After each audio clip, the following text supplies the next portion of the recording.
Salut, dragi prieteni! Eu sunt Beatrice, bine ați venit la canalul meu! Astăzi vom pregăti tort pavlova, sau îi se mai spune și pavlova, în principiu cum vă place mai tare.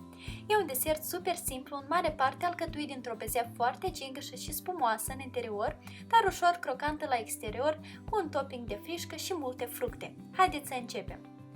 Primul lucru pe care îl vom face este să pregătim tava de copt.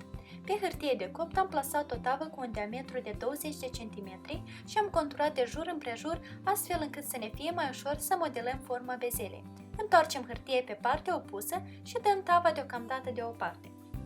În bolul unui mixer adăugăm albușurile de ou și un praf de sare.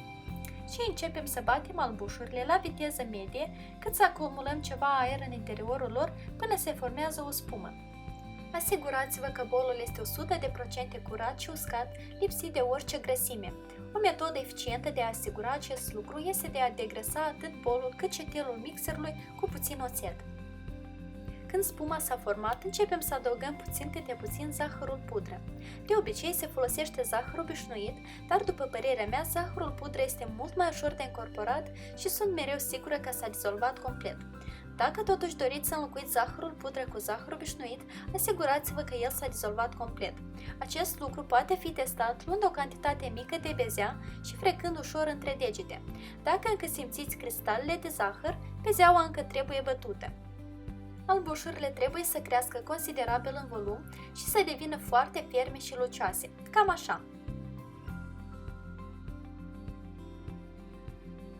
Iar acum vom trece prin sita amidonul de porumb și începem să-l incorporăm în albușuri cu mișcări destul de ușoare, folosind o spatulă.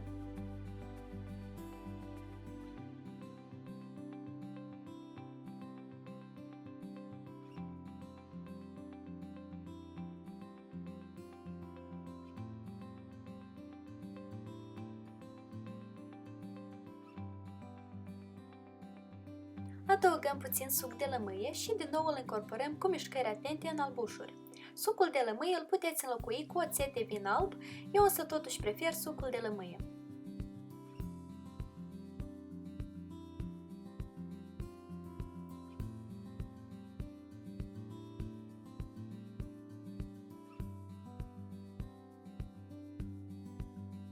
Bezeaua este gata și înainte de a o turna peste hârtie de copt, am marcat pe tavă 4 puncte cu telul mixerului, astfel încât hârtia de copt să nu alunece atunci când modelăm bezeaua. Și plasăm peste ele hârtia, presând ușor.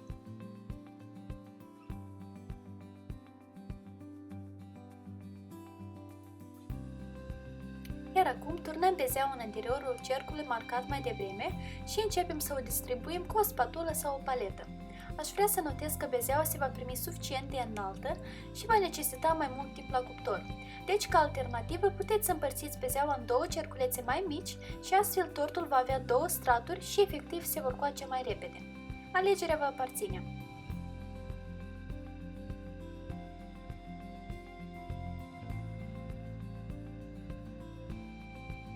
La mijlocul tortului facem cu paleta o mică adâncitură, ca mai apoi să putem plasa frișca și fructele în interior. De asemenea, la dorință puteți să creați așa un mic design, făcând niște dungi cu paleta de jur împrejur, așa cum am făcut și eu.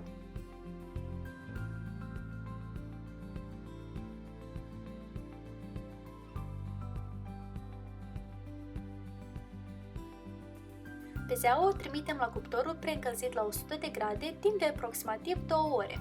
Bezeaua trebuie să se usuce și să se întărească la exterior, în niciun caz nu o lăsați să se rumene. Bezeaua mea e gata, iar acum o vom lăsa să se răcească complet timp de câteva ore. În niciun caz nu vă recomand să încercați să o scoateți de pe hârtie de copt în stare fierbinte, șansele fiind foarte mari de a crăpa foarte tare, fiind destul de fragilă. O scoateți atent doar când s-a răcit complet. Iar între timp vom pregăti frișca. Într-un bol mic turnăm smântâna pentru frișcă și adăugăm puțin extract de vanilie. Smântâna trebuie să fie foarte rece de la frigider și cu un conținut ceva mai mare de grăsime, de la 30% în sus. Începem să batem mai întâi la viteză scăzută timp de 1 minut, după care treptat vom mări viteza. Dacă ați făcut 2 straturi, vă recomand să măriți cantitatea de smântână. Iar dacă doriți ca frișca să fie mai dulce, puteți să adăugați o lingură-două de zahăr pudră. Eu însă consider că bezeaua e suficient de dulce și că avem nevoie să balansăm această dulceață. Frișca o batem până obținem vârfuri tari. Când bezeaua s-a răcit complet, adăugăm frișca și o distribuim cu paleta.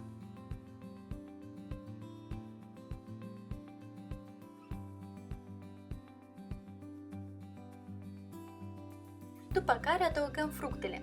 La această etapă nu există nicio modalitate corectă sau greșită, deși tradițional pavlova constituie din căpșuni, kiwi și fructul pasiunii.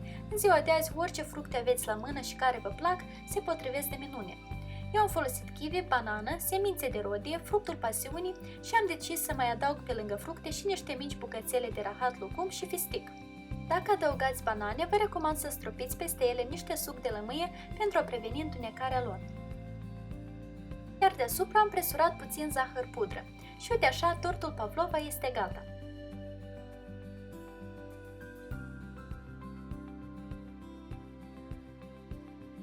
Puteți să vedeți cât de spumos și delicat este, totul practic se topește în gură.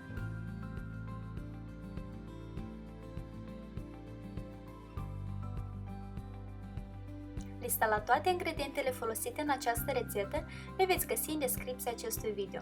Iar eu vă mulțumesc că ați fost alături de mine, vă invit să vă abonați la canal pentru a vedea și alte noi rețete delicioase și vă aștept cu mult drag și în următoarea rețetă. Poftă bună! Pa, pa!